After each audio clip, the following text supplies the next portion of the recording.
Today, we're exploring the history behind Zeno's school, tracing the 2,000-year journey of Stoicism. It's this remarkably resilient philosophy that was quite literally born from a catastrophic shipwreck, yet it somehow survived to become the foundational blueprint for modern mental health. To really grasp what Zeno's school was all about, just look at this quote from Epictetus. He famously noted, "Philosophy does not promise to secure anything external for man." You see, the stakes here were entirely focused on the internal life. It's all about what we can actually control, right? In a world full of unpredictable chaos, this philosophy provided an absolute anchor.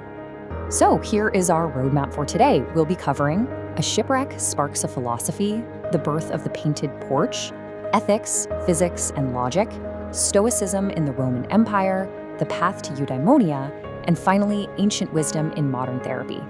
Let's get right into it. Part 1, a shipwreck sparks a philosophy.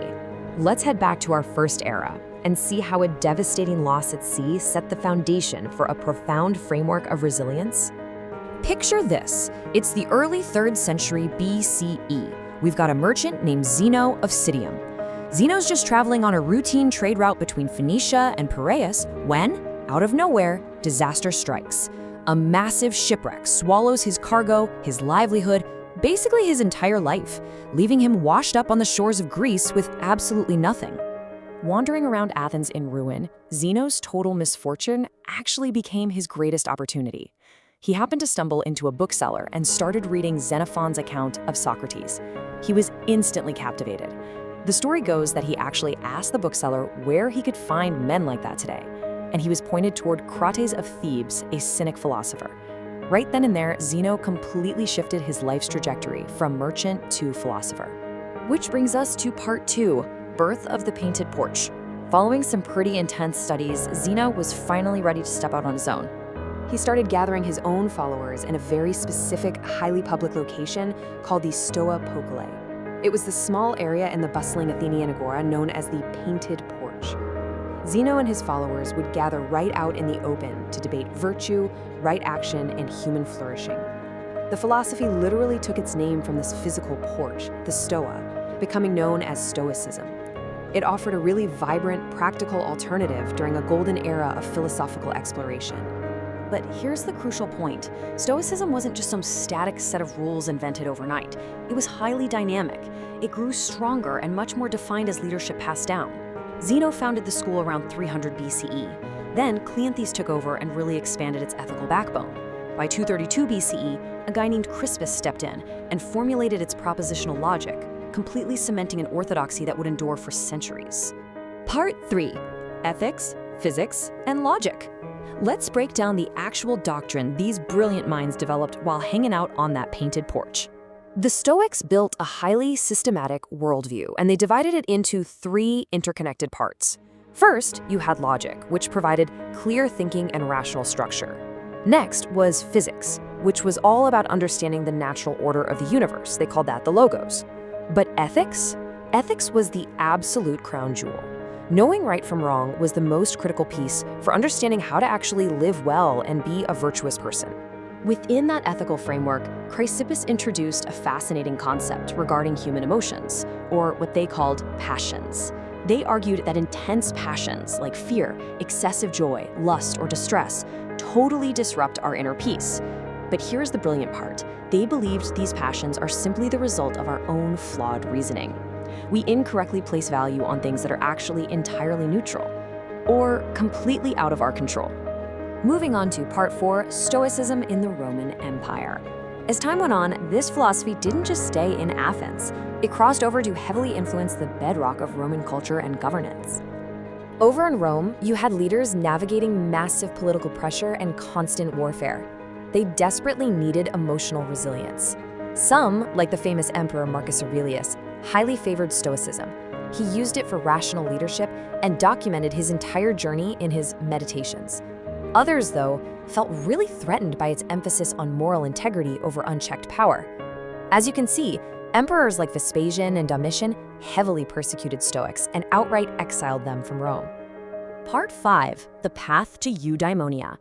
Despite facing exile and intense persecution, the core tenets of Zeno's school survived, mostly because they were anchored in 2 massive concepts: The first one is eudaimonia. For the Greeks and Romans alike, this was the ultimate goal. It roughly translates to happiness, but honestly, it's way deeper than that. It's that state of flourishing, well-being, and a calm mind that we are all still chasing today. The Stoics believed this state could only be achieved when we live a life of reason, aligning our actions with the very best aspects of human nature. So how do you get there? Well, to reach that flourishing state of eudaimonia, you have to actively practice these 4 cardinal virtues every single day.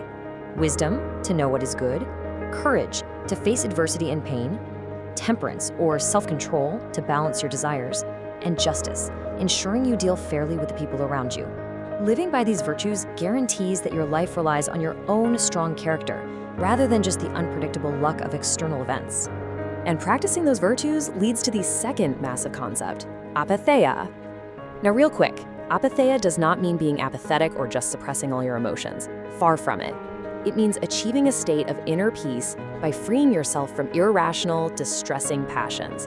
It's the absolute mastery of the dichotomy of control, knowing exactly what you can change and what you can't, so that chaotic external events simply cannot disturb your inner harmony. And finally, part 6, ancient wisdom in modern therapy. The search for that inner harmony definitely didn't die with the Roman Empire. Let's fast forward to the 20th century. Look at this comparison because there is a direct, tangible bridge between these eras. Chrysippus's ancient idea of passions as incorrect judgments, that is exactly what modern science now calls cognitive bias. These systematic errors and mental shortcuts our brains make based on past experiences, beliefs, or emotions. It turns out the Stoics were describing a clinical, psychological phenomenon 2,000 years before we even had the terminology for it. It's wild. Recognizing that our thoughts, feelings, and actions are totally interconnected is the exact foundation of cognitive behavioral therapy, or CBT. Pioneers of early CBT, like Albert Ellis, were heavily and explicitly influenced by the Stoic teachings of Epictetus. The modern clinical practice of replacing irrational beliefs with realistic, rational ones proves that the tools designed on an Athenian porch are literally a timeless answer to a universal human need. Which brings us to today. As we wrap up this explainer, I really want to leave you with this question.